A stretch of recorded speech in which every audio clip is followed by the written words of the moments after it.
So, I'm going to just address you as Doji. Yeah. So, Doji, first and foremost, welcome back to Singapore. Thank you. Hi. And would you sort of like introduce yourself a little bit? Okay. My name is Doji Shigeyama, and I am a member of a Kyōgen family in Kyoto called the Shigeyama Sengoro family. And our family is from the Okura school. There is two schools of types of Kyōgen in Japan, Izumi school and Okura school. And I'm from the Okura school. And my family has been doing Kyōgen for 14 generations, and which is about 250 years. And we've been mostly performing in the Kyoto area, and sometime in the Shiga prefecture when we were hired by the Ii Naosuke family. And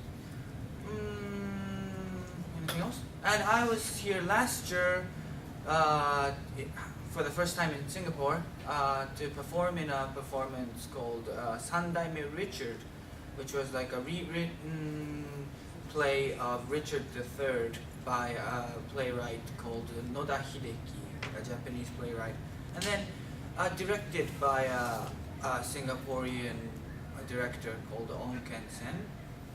And that was my first time to visit here, and this time I was invited by Dr.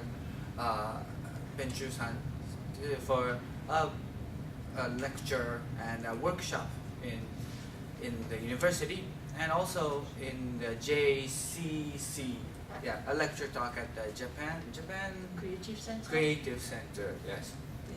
And I'll be leaving tomorrow. Yes.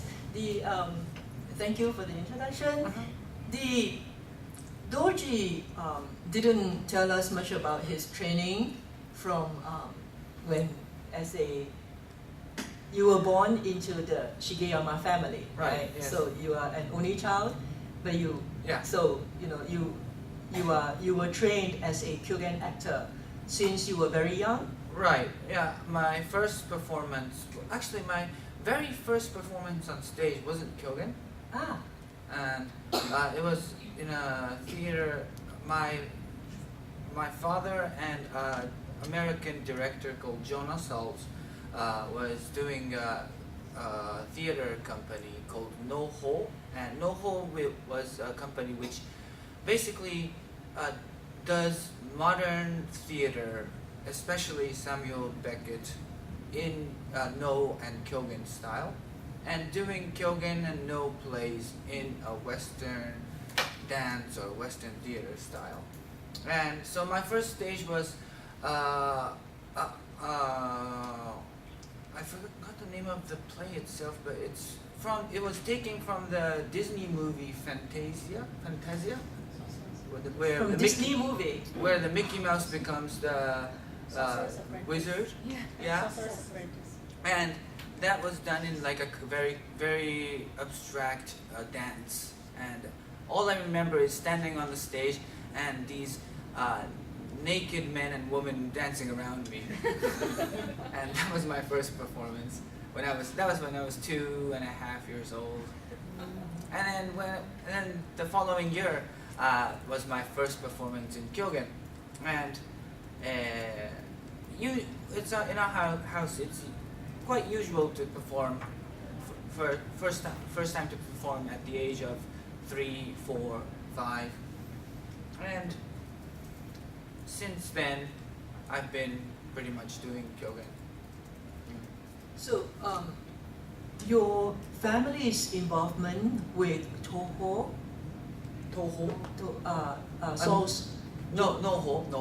Yeah. NoHo. How is there a special connection, and how did Jonas Sauce is he teaches in he's American, yeah? Yeah. Or is he British? He's an American. He teaches in Ryukoku University in Kyoto. So I think some of us here know him, and he actually was trained in was it Hawaii? He was trained in he did his PhD in I think he was New York. NYC, yeah, New York City, Yeah. NYC, yeah. So then he went to Japan and he started this. He just learned Kyōgen from. My grandfather, yeah. Yeah. So then he became sort of like very much into traditional performance in Japan, and then so he just did not leave Japan really, right? Right. Yeah. So is there a kind of like how did this cooperation start? From what I hear that one day when my father was in his 20s, he went to a jazz bar in Kyoto, and then this strange American who spoke no Japanese was like sitting at the counter, and then because both of them were drunk, they started drinking, and they found out that they were both related to theater, and that's I guess I hear that's how it started. Yeah. So he Jonas has since established a really substantial program in Japan and offering every summer, the summer school. Yes, traditional theater training, and we have like 3-week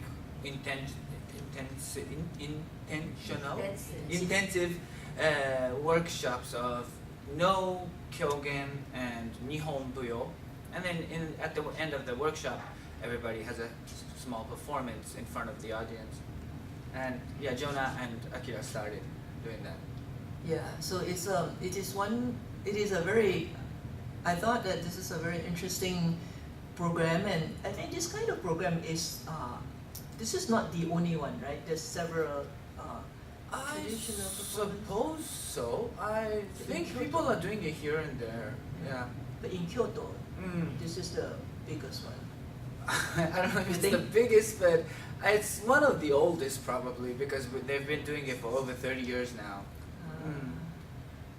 Right. So do you participate in this program at all? Yeah, so around from 10 years ago, I'm one of the teachers for Kyōgen. And so my father, me, and one of the apprentices of my grandfather called Maruishi are the 3 teachers for the Kyōgen course. So we take turns in teaching, because it's like a everyday 3-week practice, and we can't, only one actor can't participate all of that. Right. So. So do you, like, in the process of doing this program, right, what is the biggest issue? What is the hardest part? Or what is the most memorable part in teaching this particular program? Well,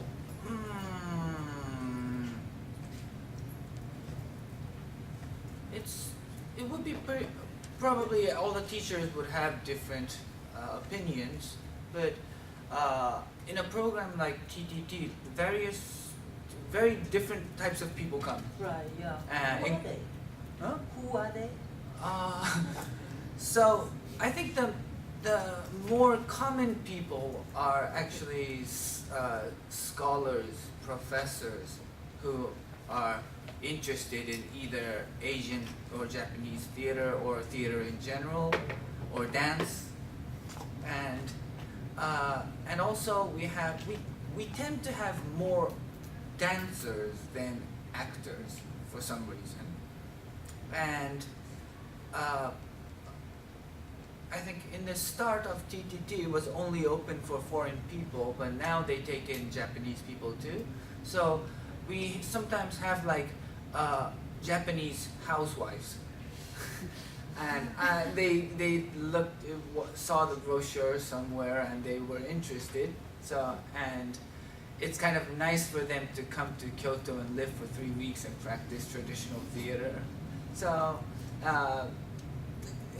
So the goal, the hard part about TTT is that the goal is different for each person. And some people want to be trained so that they could use the skill for their future performance. Some people want to know how the practice is done, the system kind of. And some people just want to have fun. And so And so like Nihon Buyo and No, basically each individual dances their own dance in the end.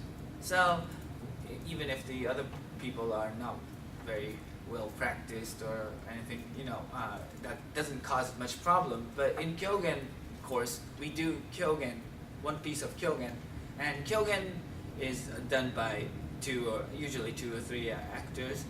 So if one person is really motivated to do the role, and then the other one not so much, then they don't get along well, and the atmosphere in the rehearsal room becomes kind of and so to ask the people who are generally people practice very well, but some people it's just challenging, I guess, because not like Nihon Buyo or No, there's a dialogue, and some people come to the Kyōgen course without speaking Japanese. So I'm sure it's very difficult, but so it's like managing people to get along well with each other. It's like the difficult part of TTT. So do you have a lot of like foreign students or like organized students from from specific overseas schools?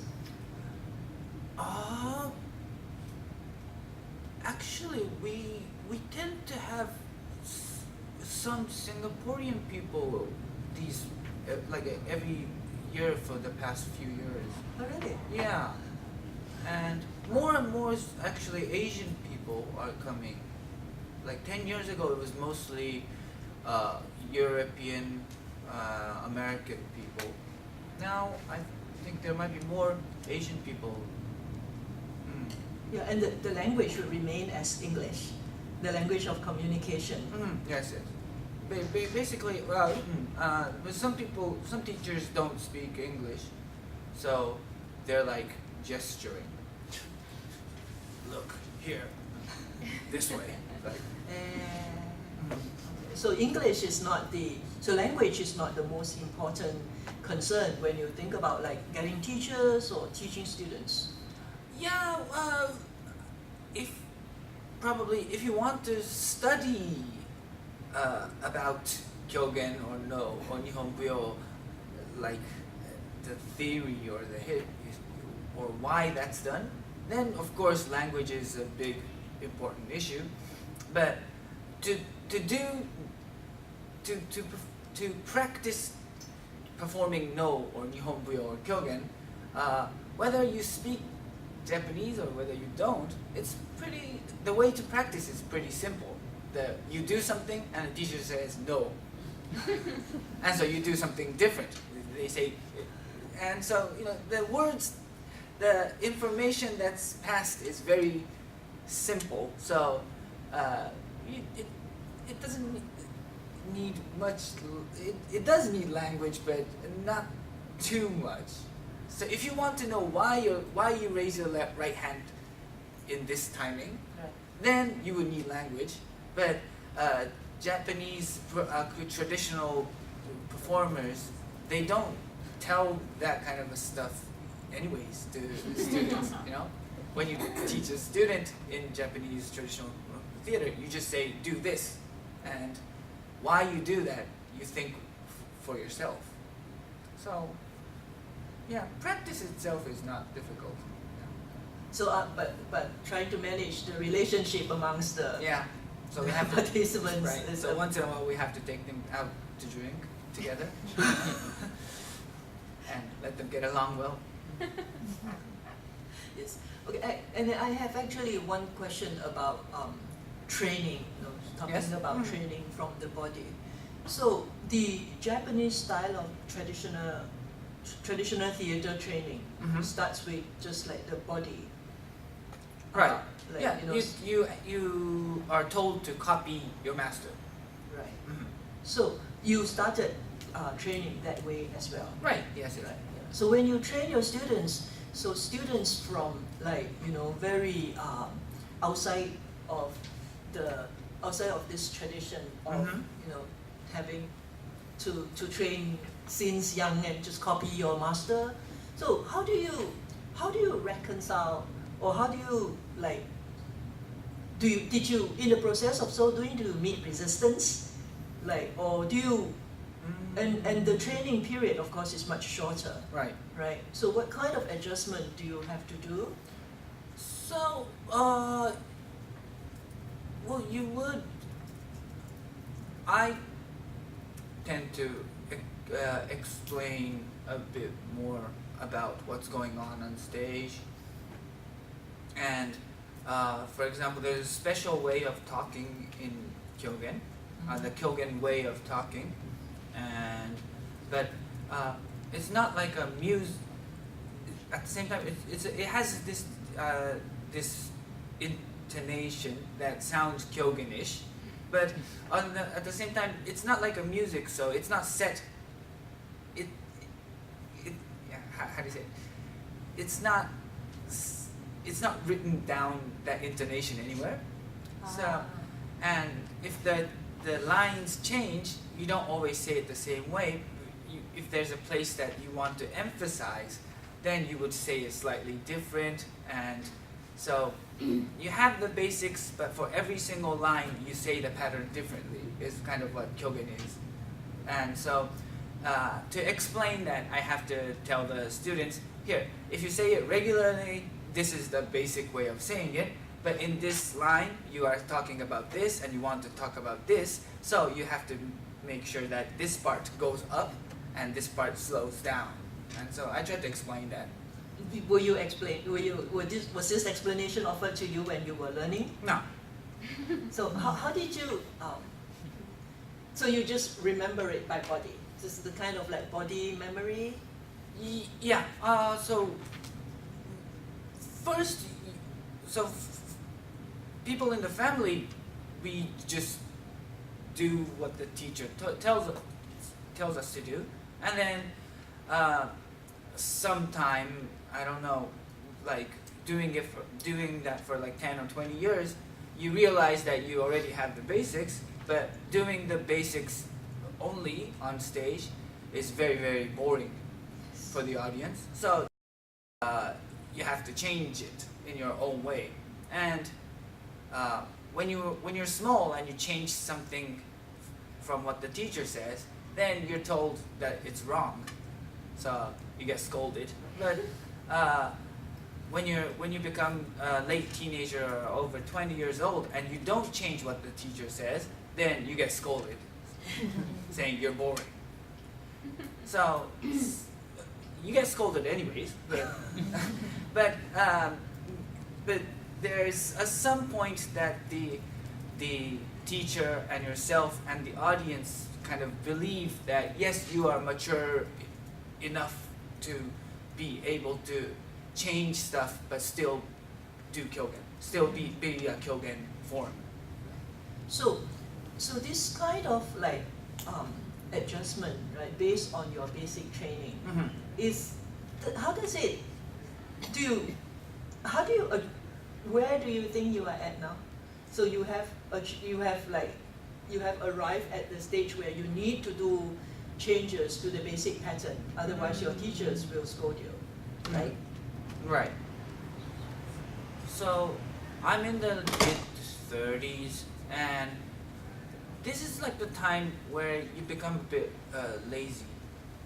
Yes, because the basic skills and the basic techniques and are already there, and the more popular Kyōgens, probably like we have 180 Kyōgens, traditional pieces in our house, and probably without looking at the text, I can do maybe 70 or 80 of them, and that's like regular in our house. But so the ones that come out frequently, Kyōgen, I don't have to memorize them, and I have kind of like the enough technique on stage so to make the audience kind of enjoy. So this is like the point where you decide you want to become intermediate actor until you die, or if you want to level up one more step further. And to do that, of course, there's different ways. Some people would practice traditionally more frequently, hard, and some people might do other things like go into different modern theater or do like drama, TV dramas. And so it depends on where you want to go. And so this is the time, probably it's the time of the period where you select what kind of an actor, what kind of a performer you're going to become at the end. So we know that you have not only done a lot of traditional Kyōgen, but also participated in various different kinds of non-Kyōgen theater or like modern theater, right? And you also write your own plays, right? Yes. And direct other plays too, right? So how do you I wouldn't say reconcile, but how do you incorporate this, both the traditional aspect of your training and your art form with the more modern and more the more contemporary style, and how do you work them together, or do you have like conflicting moments, or are they just like more like a naturally gelling together? So I imagine that I'm asked these kind of questions quite frequently. So I imagine that looking from outside, doing modern theater and like writing my own new play, my sketches, and directing other stuff, and Kyōgen, I see that it looks very different. But looking from inside, it's not that different. Like for example, the pieces that I write that are non-Kyōgen, but they're still short sketches, comedy. And as an actor doing a comedy sketch in modern day language and doing a new Kyōgen in a Kyōgen style is pretty much the same. It's just the tempo and the physical movement it might be different, but that's just like one type of direction, different kinds of direction. And so whether I do something different than Kyōgen, or I do the traditional pieces, or write new Kyōgen, it's connected to me in the sense that it's a comedy. So I find Kyōgen more strongly as a comedy than as a traditional performance. So that's why there's no problem between doing modern comedy. I don't consider myself a traditional performance actor. I consider myself more as a comedian. Interesting. That's really interesting. So then how do you, your family, you were explaining to us the other day that your family has this, your grandfather started bilingual Kyōgen. Right. Yes. So how does that affect, could you tell us a little bit more about the bilingual Kyōgen idea and its development? And then and then I will ask you my next question. I actually don't know. I don't know how it started. I don't really know why they started to, Jonas Saltz and my father. I don't know why they did this, to be honest. But probably I imagine that they did it so that the audience who can only speak Japanese and the audience who can only speak English can both understand one play without subtitles. Right. Was the idea. But I don't know where they performed in the beginning. And one day in their NoHo theater company, they told me to do bilingual Kyōgen. So that's how it started. And since then, when I go abroad and act in front of the front of audiences that don't speak Japanese, but it's convenient. So I try to do it. Yeah, I actually the first time I heard the first time I actually come have a very closer encounter with Doji was it was 2 years ago when November when you did that English Kyōgen in Kitaliu School Theatre. Yes. Yeah, so it was a traditional No performance, but in this traditional No performance, everything is performed in like just like a normal No theatre performance, but so it is a two-part No, and the middle part when the Kyōgen actor normally in a No play, the first part if it is a dream play, a Mugen No, then we have the main protagonist coming up to the stage as a normal person, like a villager or like a cow's herd, a shepherd, or like a woman walking around looking very normal.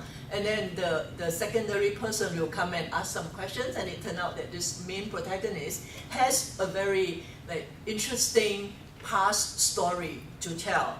So or maybe he is a warrior that was killed in this particular sport, and having done a very brave and courageous battle or so on. So then the first part, this normal looking person, he would give an account of what happened and on that day the warrior fought really fiercely and so on and so forth. And then the secondary person would say, why did you know so well? This happened like 100 years ago, 200 years ago. So then the first person who looks like a normal person will say, maybe if you wait a bit, then I will tell you. You will see my real self. So then they all retreat and go to the backstage, and then there is this they need to change. So there is this. I think that is the main one of the functions of Kyōgen. Right. Yeah. So then in the second part, then this main protagonist come back in his original, brave warrior outfit, and with the weapon and everything, and does a dance. So the point that I was trying to say here is that this No play that I watched in 2 years ago was a play like that, right? And then the intermediate, the middle, when the main protagonist has to go in to change, the Kyōgen part, so it's usually filled by another villagers coming to sort of recap what's been exchanged during the first part. So in this case, I heard Doji's presentation of the Kyōgen. Usually in a non-bilingual version, it would be in a less formal but slightly more colloquial medieval sorobun type of presentation, right? Then Kyōgen, yeah. Then the No. Version, right? Yes. Yeah. So, but in the version that I saw, you spoke in English altogether, right? So, but I thought that was the first time I actually heard English Kyōgen. That was the first time I did Kyōgen in English. I did the normal Kyōgen. I've done the normal Kyōgen, but the Kyōgen, it has a very different way of speaking, and that was the first time to do it. I thought it was very well done. Really? Thank you. Yes. I mean, because we have to do. I have never done one, so I shouldn't say we. But even in the Kyōgen, so-called the conversation. I mean, in the No Kyōgen conversation, it is very stylized, no? Yes. Yes. How did you read that part? I mean, how did you practice that part? So there was this. So first, let me tell you that performance, I was betrayed. When they first offered me that job, they said, we're going to do Adachigahara Akurozuka in English, so can you do the Kyōgen? And I said, well, yeah, and that's from my friend, and I said, okay, well, I'll try. And then that was like a year and a half before the performance, And then like 6 months before the performance, they said, you know, we tried, but singing the no music in English is too difficult, and we won't be able to make it to a refined quality for the performance now. So I'm sorry, we'll do just you and your I know Waki is another person, priest. You two in English, and then the main character will be in Japanese. And I said, okay. And then 3 months later, they told me that the Waki doesn't want to do English, but we want you to do just the English. And then so it turned out that I was the only one speaking in English on the stage. Yeah. So that was how that performance was made. And then so this American guitar no player called Rick Emmert. He translated my family's Kyōgen text into English. And then we had several sessions of changing the lines in a way that's more easier to say in Kyōgen. And from there, memorize. Yeah. So the intonation, like yesterday, so Doji did 2 lecture demonstrations. So during lecture demonstration, he performed shibiri with his partner in the earlier on. So in shibiri, when the co-actor actually speaks in Japanese, so Doji answered yes. Right, yeah. So that is a Kyōgen kind of intonation, right? Right. Yeah. So some parts. Because you didn't say yes or yes, but you know. So some parts are very, exactly same in Japanese and English. The intonation. Right. So is there any how did you like do that? Can you give us an example? I don't remember the English Kyōgen text anymore, but But like the shibiri, yeah, or any Kyōgen text at all, the bilingual Kyōgen text. Yeah, the one in shibiri that I was doing, the one you're saying is in Japanese, it's when the master calls out for the servant. Yeah, then the servant answers, "Ha." This means yes, I'm here. But it's easy to do it in English because it's just one sound, and in English you can just say yes. That parts of the intonation is even if it's Japanese or English, it's the same.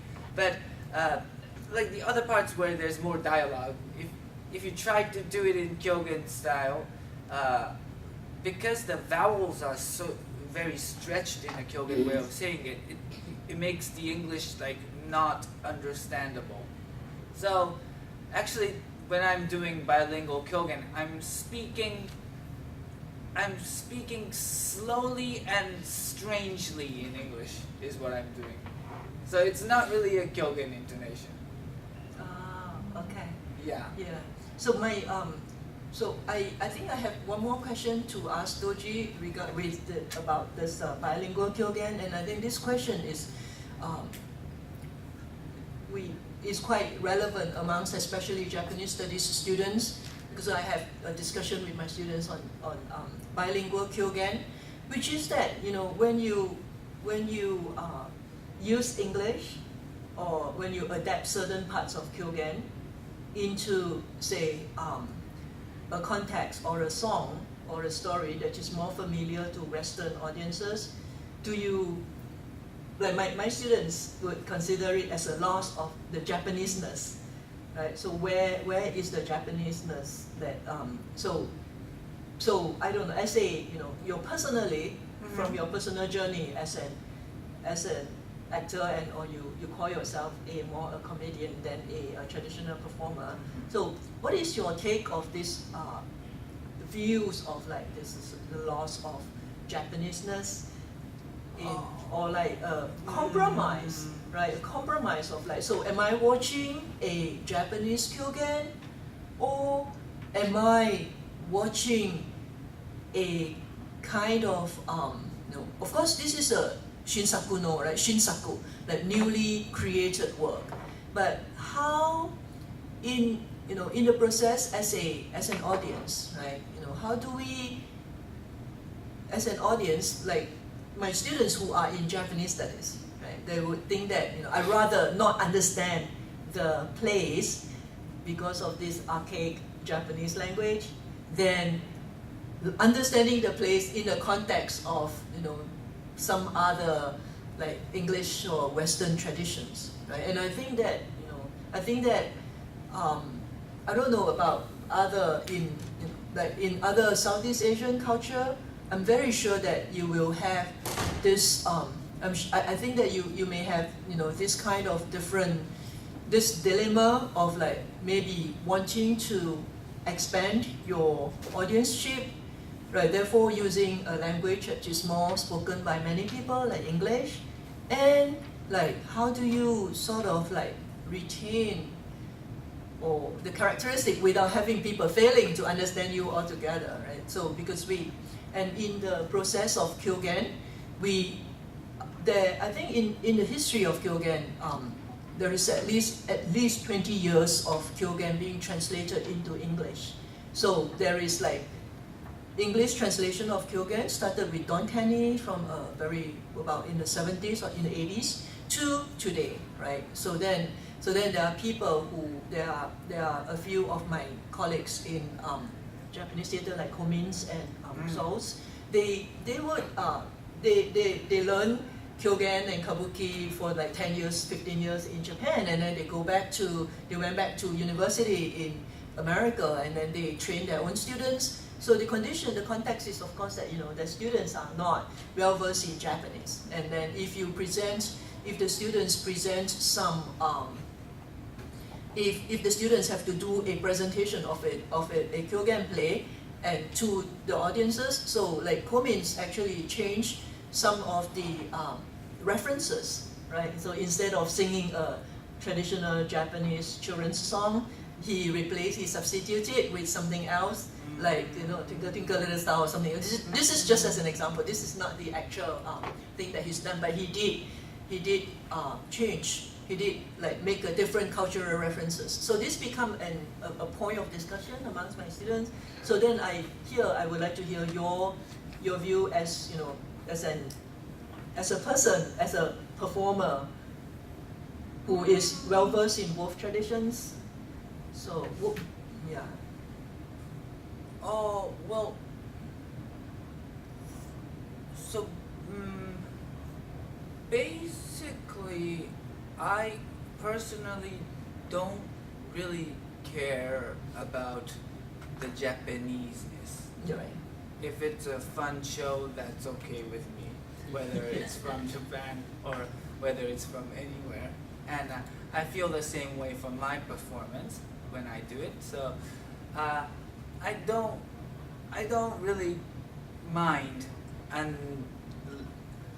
unless if the audience enjoys it, whether they think it's very Japanese or not, and whether I'm preserving the Kyōgen essence. If it's a fun show, that's okay. And second, it might sound arrogant, but me and my family is truly, how do you say it? We're officially Kyōgen actors. We're straight in the center of the tradition. So basically, whether we do it in English or whether we make a new play or whether what we do is Kyōgen. I like that. So Yes. nobody can tell us that you're not doing Kyōgen, because we are Kyōgen. It might sound arrogant, but that's our feeling, honest feeling. So we're not something that we can do that the people from outside come in like my colleague Shimada, something that he can't do and I can do is I can make up anything and say it's Kyōgen.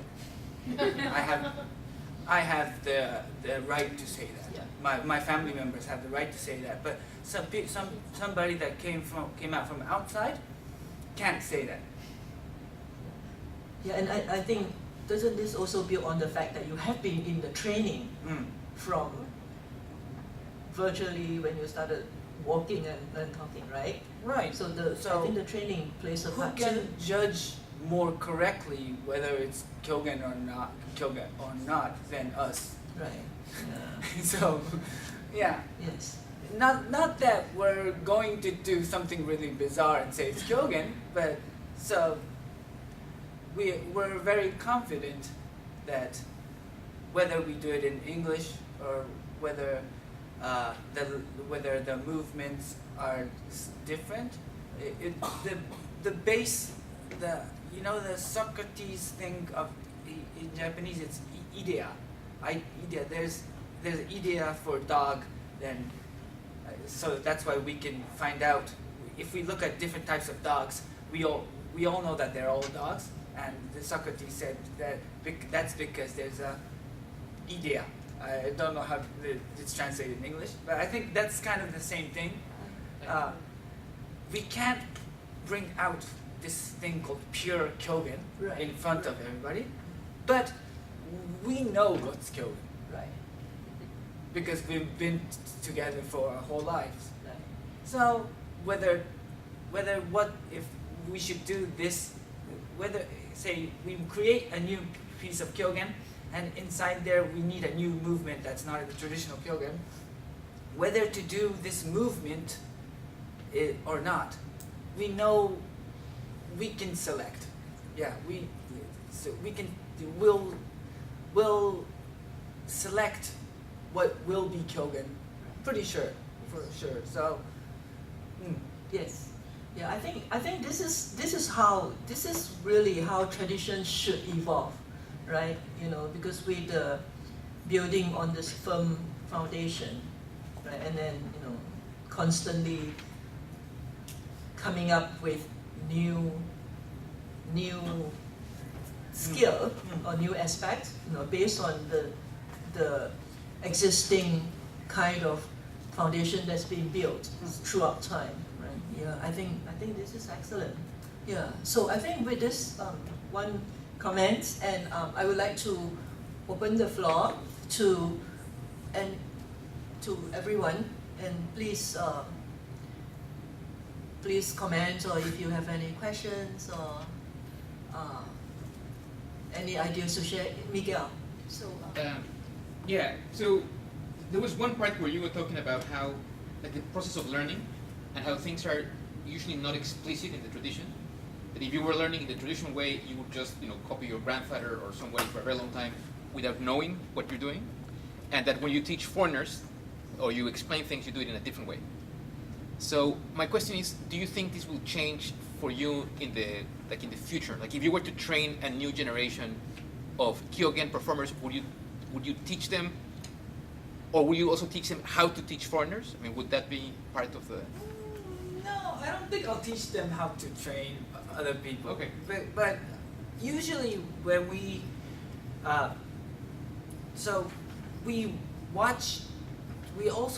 we not only copy our teacher but we often when we're small, we watch our teachers teaching amateur students as well, and sometimes foreign students. Yeah.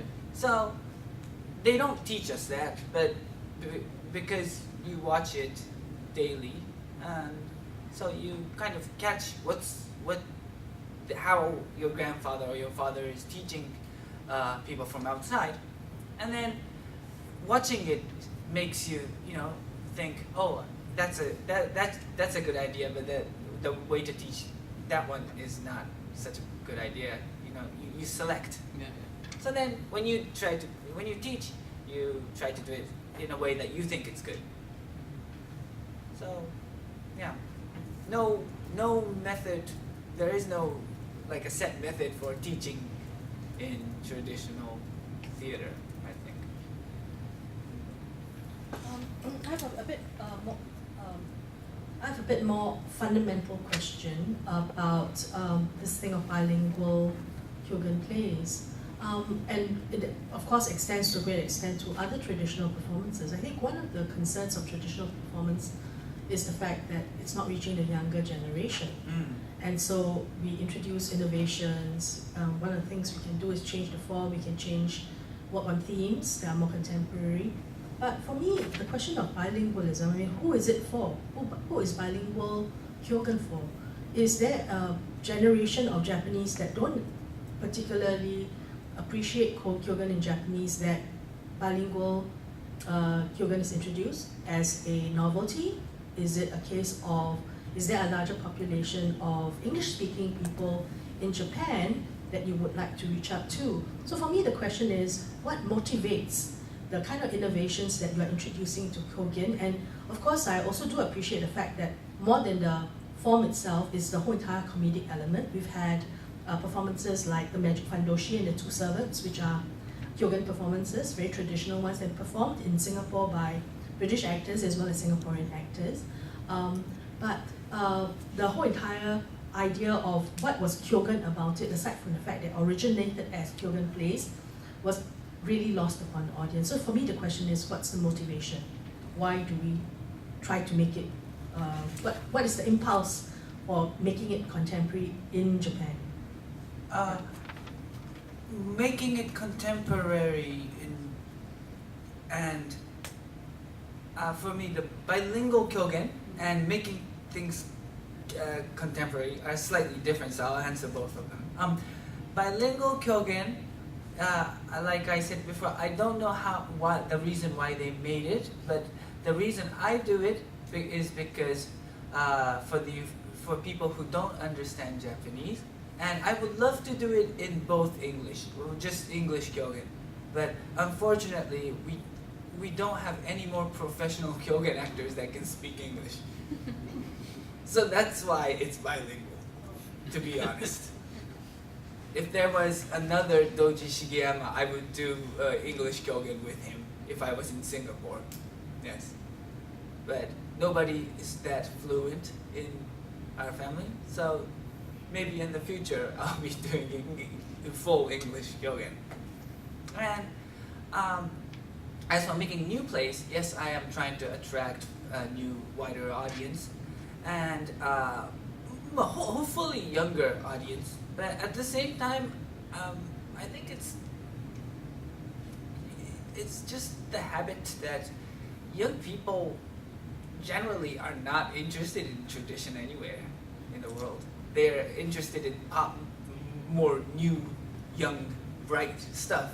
And I can understand that, but watching these people who used to go to concerts of idols coming to no theaters when they're like 30s, 40s, at some part of your life, usually people say, oh no, I don't know anything about my history. Man, should I do something? What should I do? Should I learn tea? Should I go? And then they find No or Kyōgen or Kabuki, and you know they like that to be in. They like themselves that they are sitting in the No theater. Oh, I'm such a mature adult. I'm watching. I came for a No performance. You know, I can tell that to my friends. And there are years when you like that, and when they come, maybe 10 out of 7, 8 audience, they come once, they enjoy it, but they go home and say it was a nice experience, and I can talk to my friends about it, but nah, it was boring. I don't want to go again. But then 2 out of these 10 people, they say, yeah, there was a lot of parts I didn't understand, but something attracted me, so maybe I might go see again. And then 1 out of 10 people, they become fans. So generally, traditional performance, I think, like when I went to Vienna, I was talking with an opera singer over there, and they said the same thing. But it takes time for people to be able to enjoy or want traditional stuff, is my opinion. And when they want it, I'm here for them, so that I make products, a traditional Kyōgen or a new Kyōgen, so that they can enter more easily. But we can't make them want tradition too. The younger people want more like spiked up things, is what I think. Is that kind of the answer?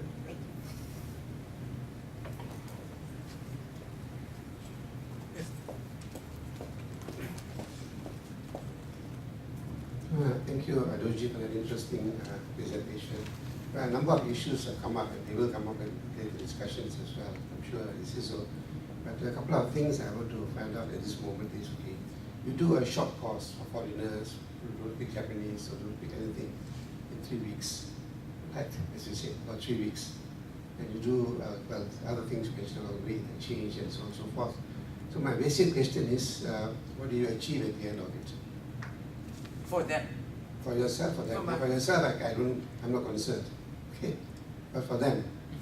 So I tried to find at the early stage what they are wanting from this workshop. Like I said, if it's a professor, maybe they might want to learn about the way to practice and like the system. Maybe if it's a dancer, they want to learn about the physical movements of Kyōgen.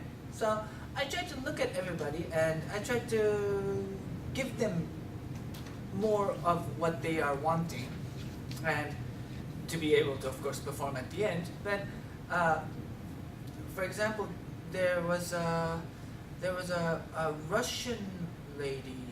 I think she studies theater. I think she was a professor of theater, but she spoke no Japanese, and she came to the Kyōgen class.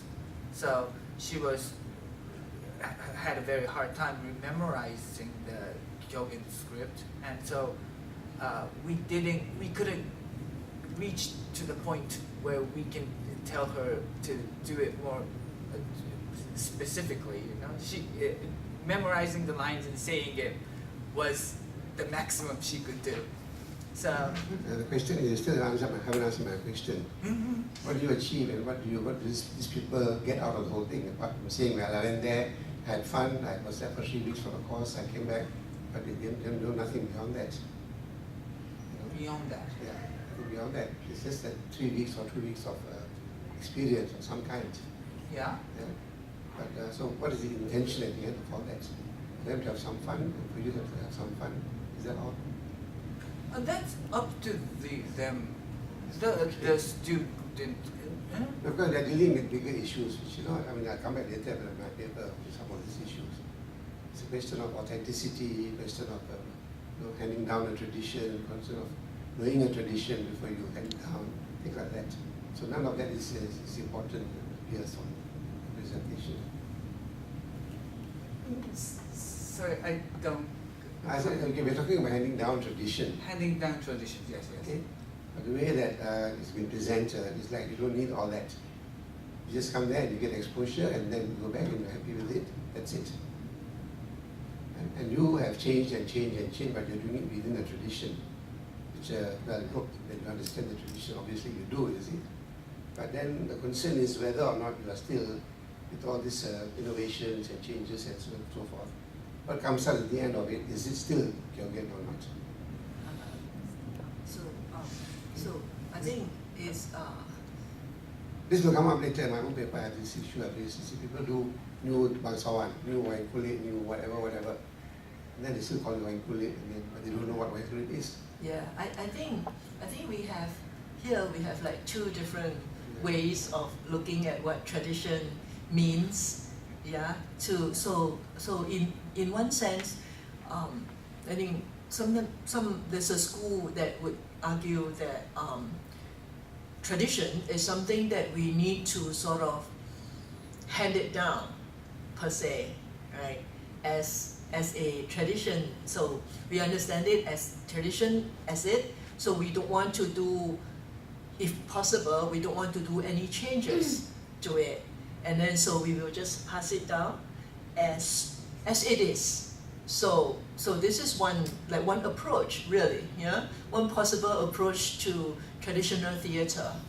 So don't do any changes, but just hand it down as we have received it, right? We receive and then we pass it on.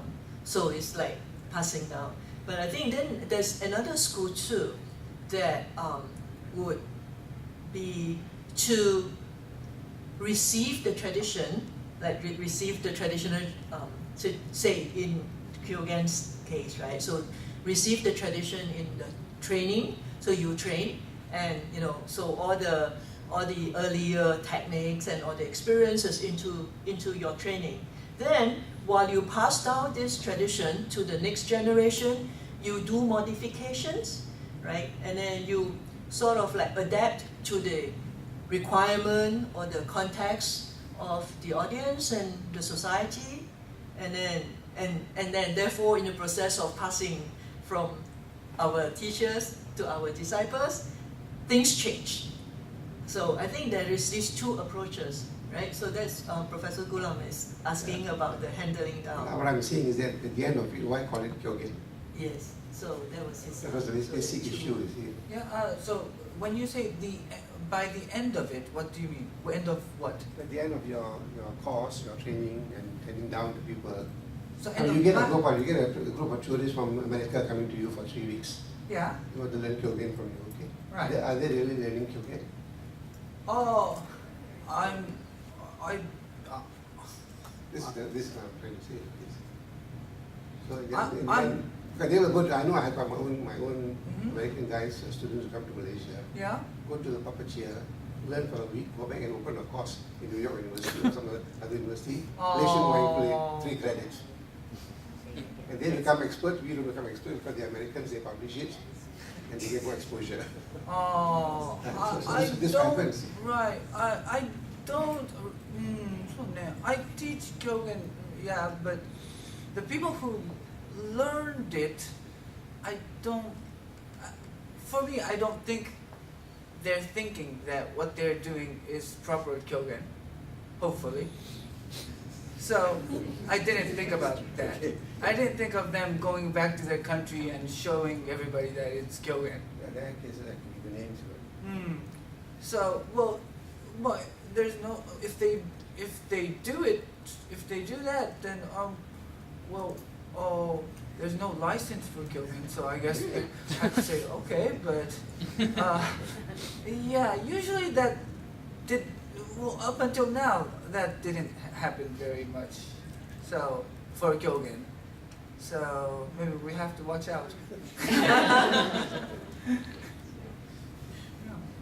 Kelly.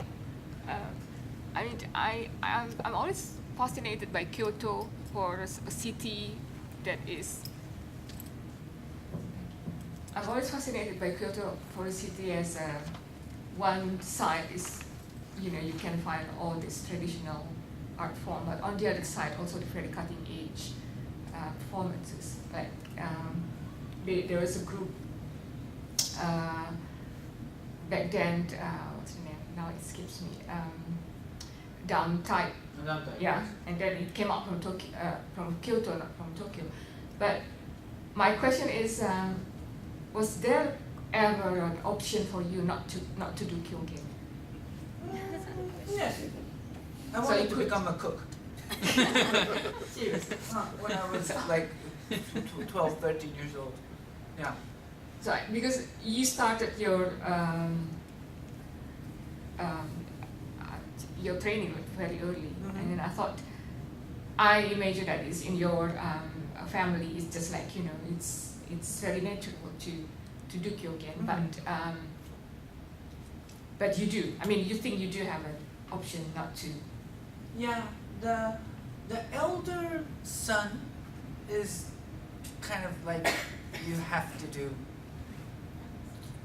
kind of atmosphere is there. Yeah, it would be pretty hard for that if you are the son of the family, not to do it. You would need to have a very strong heart to do that. But the others, it's not that strict. Of course, people around you kind of expect you, and they're kind of hoping you, and you can feel that. But if you still don't want to do it, then I don't think they will force you too much. But yeah, that depends on the family probably a lot. Like our family, if we really didn't want to do it, then I think they'll say, all right. But yeah, maybe different families, it would be a bit difficult to say that. Yeah. So I could have been, if the earthquake didn't come, I think I would have haven't been a Kyōgen actor, because that's why I couldn't attend to international school. And then if I went to an international school until high school, then I would have been going to a university abroad, which means probably I wouldn't be working in Japan anymore, which means probably I won't be doing Kyōgen. So because the Hanshin earthquake came and I had to go back to Kyoto, that's probably why I'm doing Kyōgen right now. So maybe we can add just one more piece of information about your life. Yeah, that how you ended up in international school. So my father didn't like the Japanese educational system, so he decided to put his son anywhere but a Japanese regular school. And during that time, international school was like the only school that didn't do a Japanese way of teaching. Nowadays they have all these like free schools, what they call it, yeah, different systematic schools. But so that's the only option was an international school, so that's why. But you were still, while you're going to international school, you were still like performing, training in. Yeah, when I was in Kyoto. Right. But then after I attended to the school in Kobe, that was like 2 years. For that 2 years, I hardly did Kyōgen because I wasn't in Kyoto. How old were you during those, like 12, 13, 14? Was that like junior high school? Yeah, I was 12 when the earthquake came. I was 11 when the earthquake came. Oh, okay. Yeah. So any other questions or comments?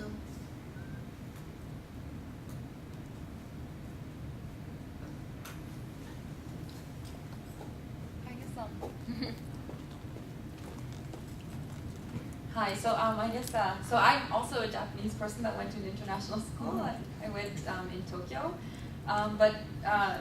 so this is half commentary and then half kind of a question about the last Japanese-ness part.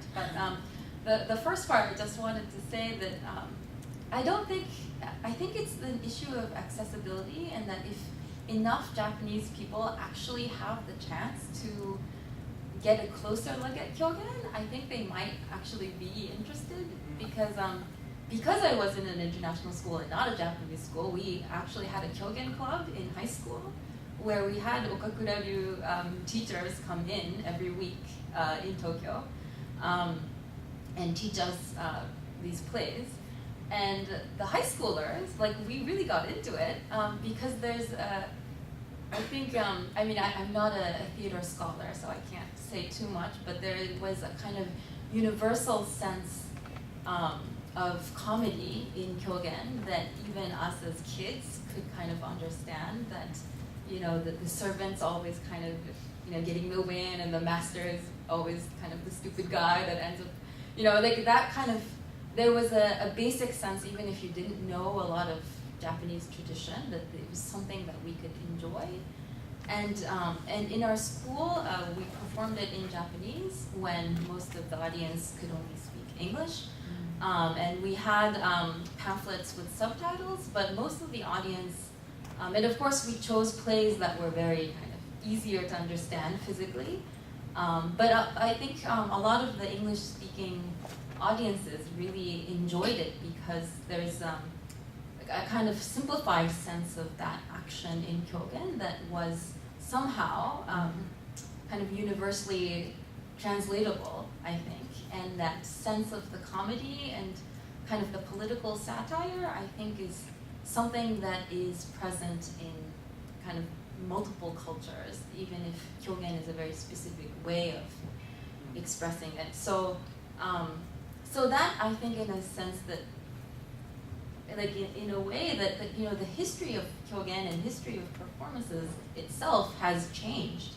So I feel like if we have living actors now that are doing Kyōgen, it would be unnatural, I feel, to not change and to not kind of bring in current political situations. I mean, Kyōgen itself is interesting because it brought in kind of the political atmosphere and satire as part of comedy, and so I think that maybe the way to go is to change and it is to kind of incorporate what's happening now in a kind of specific traditional language.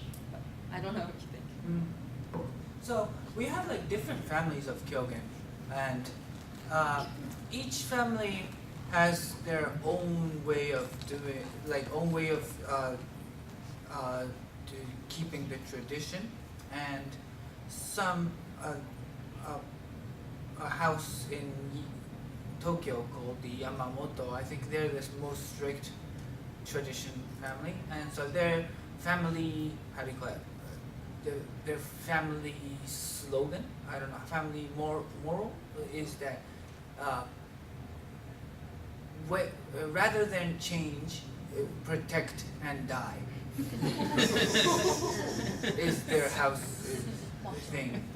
So they decide, if they have to change, then they decide to just extinct is their house thing. On the other hand, like, our family is probably the most kind of modernizing house, and our family slogan is make people laugh. So what I'm trying to say is that, there's, even though it's the same Kyōgen, there is a lot of like different ways of thinking at the same time, and so it's good to have that. Probably 200, 300 years from now, some of the families will not be there, but if everybody had the same way of thinking, then there's a chance that the Kyōgen itself, when the climate changes, will be gone. But if there's different ways of thinking, then maybe some families will, go on. And I think that's good for the Kyōgen itself and for Japanese traditional performance. It's good that people have different ways of thinking and do pass on the tradition in a different way. So, yeah. Yeah, I totally agree. Yes, if everyone is like in one same standing ground, then it's totally well, to begin with, it will be so much less interesting, right? And you see one, you see all, kind of. But yeah. So I think that is there any more comments or questions from the audience? So if not, then we will end this session with Doji, and we can of course, we will keep the conversation flowing. So the next conversation, next exchange, next dialogue on the program is between Miguel and Hallie, and they will be speaking on Indonesian art scene. Yeah. So again, I think Indonesia and Japan, I'm sure Miguel will elaborate. It's totally different, like totally different. So I think we will have a very interesting, different perspectives to look at what traditional theater really means to us. Yeah. So thank you.